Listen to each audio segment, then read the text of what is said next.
सरकार ने ज्वाइनिंग के लिए उम्मीदवारों को तो बुलाया, लेकिन वे पोस्टिंग लेने पहुंचे ही नहीं। यहाँ बात हो रही है एमपी पटवारी भर्ती की। विवादों के बीच शासन ने पटवारियों की ज्वाइनिंग देने का बड़ा कदम उठाया, लेकिन 2000 कैंडिडेट पहुंचे ही नहीं, जिससे ये पद खाली ही रह गए। पटवारी भर्ती 8617 पदों पर होनी थी। पहली काउंसलिंग 25 फरवरी को हुई। सिर्फ 6417 उम्मीदवार ही ज्वाइनिंग के लिए पहुंचे। 2200 पद खाली रह गए। फिर इन पदों को भरने के लिए 9 मार्च को दूसरी काउंसलिंग की तो करीब 200 उम्मीदवार ही पहुंचे और 2000 पद फिर खाली रह गए। नेशनल एजुकेटेड यूथ यूनियन ने पटवारी भर्ती को लेकर मोर्चा खोल लिया है। यूनियन का आरोप है कि पटवारी भर्ती परीक्षा में ही धांधली है, तो इसलिए वह उम्मीदवार जिन्होंने डॉक्यूमेंट्स में हेराफेरी की है वह उम्मीदवार ज्वाइनिंग के लिए नहीं जा रहे हैं, इस डर से कि कहीं क्रॉस वेरिफिकेशन में पकड़ा गए तो जेल जाना पड़ सकता है। क्या मांग है आप लोगों की और फिलहाल क्या स्थिति आप लोगों को लग रही है? सर, वर्तमान में तो हम यही चाहते हैं कि जो भी रिपोर्ट जांच की गई है उसकी रिपोर्ट सार्वजनिक करें और जो योग्य हों उनको दें। बाकी या पूरी रिपोर्ट पब्लिश करें, उसमें जो योग्य नहीं पाए जाते हैं और जिन्होंने धांधली की है तो उनके ऊपर सख्त कार्रवाई की जाए। इतनी सख्त कार्रवाई की जाए कि दोबारा वो फिर से ऐसे घोटाले ना कर पाएँ। आप लोगों को क्या लग रहा है, क्या सच में इसमें कुछ फर्जीवाड़ा हुआ है? सर, टॉपर्स को देख के तो यही लग रहा है कि मतलब इतना तो सभी को पता है कि मध्य प्रदेश की राजधानी कहाँ है, नर्मदा कहाँ से निकलती है और महाकालेश्वर कहाँ है। इतना तो किसी ना पढ़ने वाले को ही पता है। यदि टॉपर्स को, मैं भी तो इंटरव्यू ही दे रहा हूँ, मेरा भी तो फर्स्ट टाइम ही है कि मैं कैमरे के सामने आ रहा हूँ। ये तो मैं भी बता दूंगा भोपाल राजधानी है, नर्मदा कहाँ से निकलती है, अमरकंटक से निकलती है। ये सारी चीज़ें हैं, इनको देख के तो यही लगता है कि फर्जीवाड़ा हुआ है। आपका क्या कहना है, जिस प्रकार से परीक्षा हुई उसके बाद जो टॉपर्स निकल करके आए, आप लोग लगातार आंदोलन की बात कह रहे हैं, तो आप लोगों को क्या लग रहा है कि कुछ गड़बड़ियाँ हुई हैं क्या? जी सर, गड़बड़ियाँ हुई है। जैसे राजस्थान में सरकार चेंज होने के बाद इनने जो घोटाला उजागर किया है, एमपी में क्या हुआ कि वो बीजेपी सरकार थी, बीजेपी वापस बन गई। तो जैसे राजस्थान में घोटाला उजागर हुआ है, ऐसा एमपी में भी होना चाहिए। उसकी जाँच होती है और अगर सार्वजनिक की जाती है तो ये घोटाला एमपी में भी देखने को मिलेगा। वहीं अधिकारी इस बात को नकारते हैं। अधिकारियों का कहना है कि पटवारी भर्ती में ज्वाइनिंग के लिए जो कैंडिडेट्स नहीं आ पाए हैं उनकी नौकरी दूसरी जगह लग चुकी है।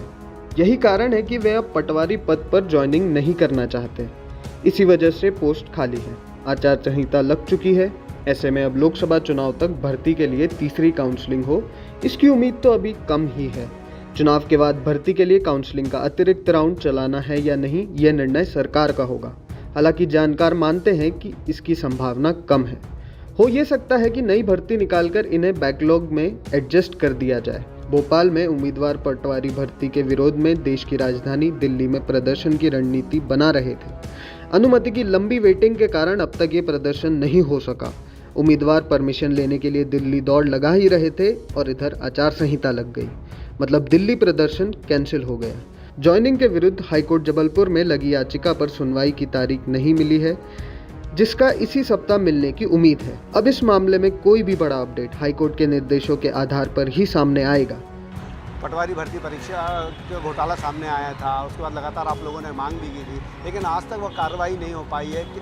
कितनी नाराज़गी है इस बात को लेकर? इस बात को लेकर स्टूडेंट की, हालांकि आप जैसे जानते हैं कि कोई भी अगर विद्यार्थी परीक्षा की तैयारी करता है और जब वो तैयारी करता है तो वो नौकरी की चाबी रखता है, तो अगर ऐसे में पेपर लीक होते हैं तो विद्यार्थियों के लिए भी और सरकार के लिए भी ये अच्छी स्थिति नहीं मानी जा सकती, क्योंकि जिस देश में अगर युवा ही बेरोजगार रहेगा तो वो देश भी अच्छी स्थिति में नहीं आ सकता है। तो हमारी ये सरकार से मांग है कि आप अगर पेपर, जिस तरीके से उत्तर प्रदेश में अभी हाल ही में कांस्टेबल का पेपर लीक हुआ है, तो वहाँ पे सरकार ने आश्वासन दिया कि हम 6 महीने के अंदर ही आपको पेपर फिर से दिलवाएंगे। तो हमारी भी ये सरकार से मांग है कि आप जल्द से जल्द इस पटवारी की पेपर लीक की जांच करवाएं तथा फिर से वो पेपर कंडक्ट करवाया जाए तथा छात्र का भविष्य आप सुनिश्चित करें। ये तो ये कि घोटाला उजागर हुए लगभग 1 साल का वक्त होने को आ गया है। आप लोगों ने सड़कों पर प्रदर्शन किया, आपने जबलपुर में भी प्रदर्शन किया है, भोपाल में भी किया है, इंदौर में भी किया है, ग्वालियर में भी किया, लेकिन सरकार ने आज तक आप लोगों की बात नहीं सुनी। अब छात्रों में धीरे धीरे जो है नाराज़गी आप लोगों में बढ़ने लगी, क्योंकि आप लोगों ने पेपर भी दिया था, तैयारी भी बड़ी की थी। विद्यार्थियों ने बहुत ही मन से पेपर दिया था और भले ही उसमें चीटिंग हुई, परंतु कई विद्यार्थी थे जिन्होंने अपना जी तोड़ प्रयास किया, बहुत अच्छी मेहनत करी और बहुत मन से पेपर दिया। उसके बाद जब ज्ञापन हुआ, इस पर इतना ज़्यादा प्रदर्शन किया, विद्यार्थियों ने अपनी नाराज़गी जताई, उसके बाद भी अभी तक जो देखा गया है कि सरकार ने किसी भी प्रकार का ना कोई भी ठोस कदम, और ठोस तो क्या कोई छोटा कदम भी ज़्यादा लिया नहीं है। बीच में बात हुई कि फिर से पेपर कंडक्ट करवाए जाएंगे और उस पर भी क्या कार्रवाई चल रही है, क्या कार्रवाई नहीं, इसका भी कोई आता पता नहीं है। तो हम सभी विद्यार्थी जो हैं वो डटे रहेंगे और जब तक प्रदर्शन करते रहेंगे जब तक हमारी मांगें पूरी नहीं हो जाएं। एमपी पटवारी भर्ती में फर्जीवाड़ा हुआ है या फिर ये सब सिर्फ केवल अफवाहें हैं जो फैलाई जा रही हैं? आप हमें कमेंट्स में ज़रूर बताएं कि आपको क्या लगता है। इस वीडियो को लाइक करें, शेयर करें और हमारे चैनल पर सब्सक्राइब करें।